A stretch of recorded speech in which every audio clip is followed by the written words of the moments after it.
Assalamualaikum warahmatullahi wabarakatuh. Perkenalkan kami dari kelompok 5 mata kuliah pengantar manajemen Universitas Negeri Medan. Saya Dwi Febrianti dan ada Aisyah Herningtyas, selanjutnya Alia Tanjung. Pada presentasi ini saya akan membawakan materi tentang motivasi dan kepemimpinan. Pengertian motivasi. Motivasi atau motivation adalah berbagai faktor yang menyebabkan, menyalurkan, dan mempertahankan tingkah laku individual. Motivasi juga dapat diartikan sebagai kebutuhan yang mendorong perbuatan ke arah suatu tujuan tertentu. Motivasi bukan hanya satu-satunya faktor yang mempengaruhi tingkat prestasi seseorang. Dua faktor lainnya yang terlibat adalah kemampuan individu dan pemahaman tentang perilaku yang diperlakukan untuk mencapai prestasi yang tinggi disebut persepsi peranan. Motivasi, kemampuan, dan persepsi peranan saling berhubungan. Jadi, bila salah satu faktor rendah, maka tingkat prestasi akan rendah, walaupun faktor-faktor lainnya tinggi. Teori motivasi 1. Teori kepuasan berhubungan dengan upaya mengidentifikasi apa yang terdapat di dalam diri seseorang atau lingkungan kerja yang mendorong dan mempertahankan perilaku. 2. Teori proses menjelaskan dan menggambarkan proses tentang bagaimana perilaku didorong, diarahkan, dipertahankan, dan akhirnya dihentikan. Hubungan motivasi dengan kepemimpinan. Sekiranya manajer telah memahami bahwa setiap pegawai atau di dalam organisasi memiliki berbagai motif yang mendorong perilaku dan tindakan mereka, maka langkah berikutnya yang harus dilakukan dalam melakukan implementasi rencana dalam fungsi pengarahan adalah apa yang harus dilakukan para manajer sehingga rencana yang telah disusun organisasi dapat direalisasikan. Bagaimana semestinya para manajer mengarahkan dan memotivasi para pegawai menjadi esensi pokok dari kepemimpinan. Kepemimpinan sendiri merupakan bagian dari fungsi pengarahan dalam manajemen. Sekiranya fungsi pengarahan dalam manajemen ingin direalisasikan, maka kepemimpinan menjadi salah satu kunci pokok yang harus dipahami. Karena pentingnya faktor kepemimpinan ini, Stoner, Freeman, dan Gilbert pada tahun 1995 menempatkan faktor kepemimpinan atau fungsi pengarahan sebagai salah satu dari fungsi manajemen setelah fungsi perencanaan dan pengorganisasian. Konsep kepemimpinan. Kepemimpinan dapat diartikan sebagai proses mempengaruhi dan mengarahkan para pegawai dalam melakukan pekerjaan yang telah ditugaskan kepada mereka. Sebagaimana didefinisikan oleh Stoner, Freeman, dan Gilbert pada tahun 1995. Kepemimpinan adalah proses dalam mengarahkan dan mempengaruhi para anggota dalam hal berbagai aktivitas yang harus dilakukan. Keterbatasan pendekatan kesifatan. Pendekatan perilaku kepemimpinan.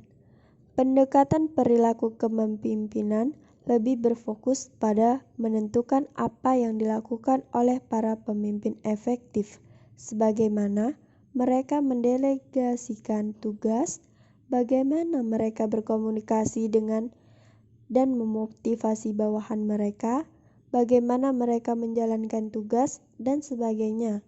Tidak seperti sifat-sifat perilaku dapat dipelajari dan dikembangkan, sehingga individu dapat dilatih dengan perilaku-perilaku kepemimpinan yang tepat agar mampu memimpin lebih efektif.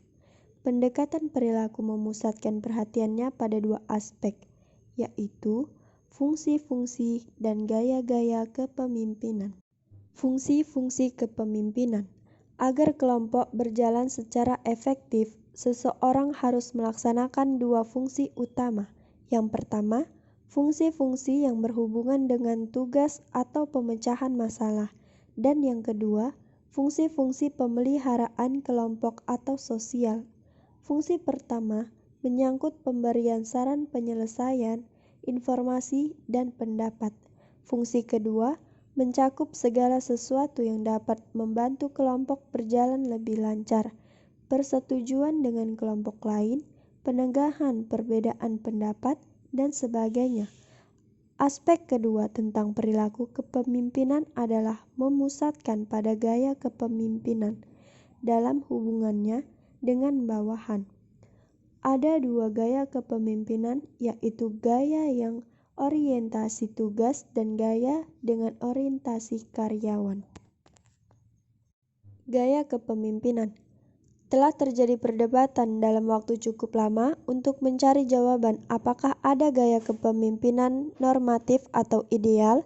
Perdebatan ini biasanya terpusat pada gagasan bahwa gaya ideal itu ada, yaitu gaya yang secara aktif melibatkan bawahan dalam penetapan tujuan dengan menggunakan teknik-teknik manajemen partisipasif dan memusatkan perhatian baik terhadap karyawan dan tugas. Gagasan ini didukung oleh beberapa penelitian dalam kepemimpinan yang dilakukan dari tahun 1940 sampai 1950, bahkan sampai tahun 1960-an oleh McGregor, Legorch, Lewis, serta Blackmouton. Penelitian-penelitian teori motivasi sebelumnya juga mendukung bahwa pendekatan manajemen partisipasif sebagai yang ideal. Banyak para praktisi manajemen merasa konsep-konsep tersebut membuat peningkatan prestasi dan perbaikan sikap. Teori X dan Y. Anggapan-anggapan teori X. 1. Rata-rata pembawaan manusia adalah malas atau tidak menyukai pekerjaan dan akan menghindari bila mungkin. 2. Karena karakteristik manusia tersebut, orang harus dipaksa, diawasi, diarahkan, atau diancam dengan hukuman agar mereka menjalankan tugas untuk mencapai tujuan-tujuan organisasi. 3. Rata-rata manusia lebih menyukai diarahkan, ingin menghindari tanggung jawab, mempunyai ambisi relatif kecil, dan menginginkan keamanan atau jaminan hidup di atas segalanya. Anggapan-anggapan teori Y. Yang pertama, penggunaan usaha fisik dan mental dalam bekerja adalah kodrat manusia, seperti bermain atau istirahat. 2. Pengawasan dan ancaman hukuman eksternal bukanlah satu-satunya cara untuk mengarahkan usaha pencapaian tujuan organisasi. Orang akan melakukan pengendalian diri dan pengarahan diri untuk mencapai tujuan yang telah disetujui. 3. Keterikatan pada tujuan merupakan fungsi dari penghargaan yang berhubungan dengan prestasi mereka. 4. Rata-rata manusia dalam kondisi yang layak belajar tidak hanya untuk menerima tetapi mencari tanggung jawab. 5. Ada kapasitas besar untuk melakukan imajinasi, kecerdikan, dan kreativitas dalam penyelesaian masalah-masalah organisasi yang secara luas tersebar pada seluruh karyawan. 6. Potensi intelektual rata-rata manusia hanya digunakan sebagian saja dalam kondisi kehidupan industri modern. Pendekatan situasional, teori kontingensi. Pendekatan kesifatan dan perilaku belum sepenuhnya dapat menjelaskan kepemimpinan. Di samping itu, sebagian besar penelitian masa kini menyimpulkan bahwa tidak ada satupun gaya kepemimpinan yang tepat bagi setiap manajer dalam seluruh kondisi. Pendekatan situasional kontingensi menggambarkan bahwa gaya yang digunakan adalah bergantung pada faktor-faktor seperti situasi, karyawan, tugas organisasi, dan variabel-variabel lainnya.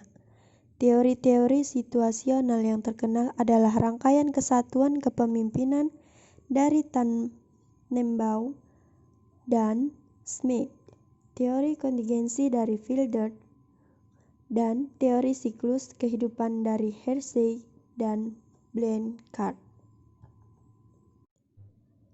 Dari pengertian tersebut dapat disimpulkan bahwa motivasi adalah berbagai faktor yang menyebabkan, menyalurkan, dan mempertahankan tingkah laku individual dan mendorong perbuatan ke arah suatu tujuan tertentu.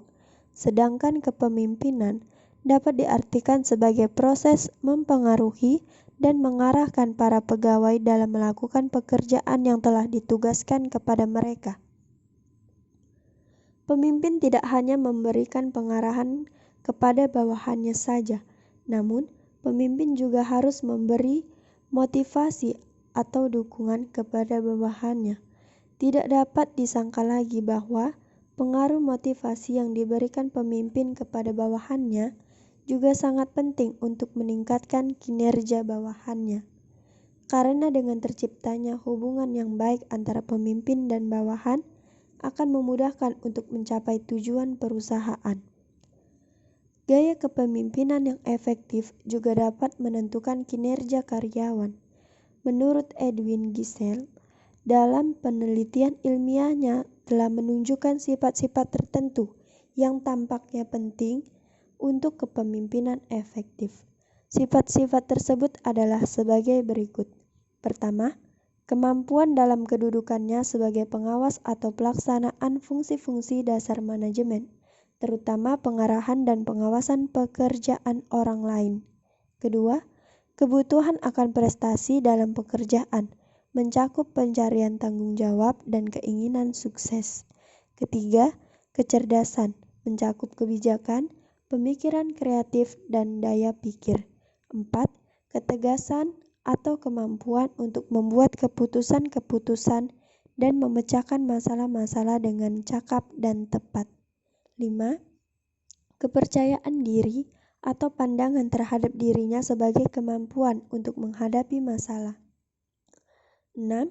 Inisiatif atau kemampuan untuk bertindak tidaklah tergantung, mengembangkan serangkaian kegiatan dan menemukan cara-cara baru dari inovasi. Baiklah, sekian dari presentasi kami. Maaf jika ada kesalahan. Saya akhiri dengan billahi taufik walhidayah. Wassalamualaikum warahmatullahi wabarakatuh.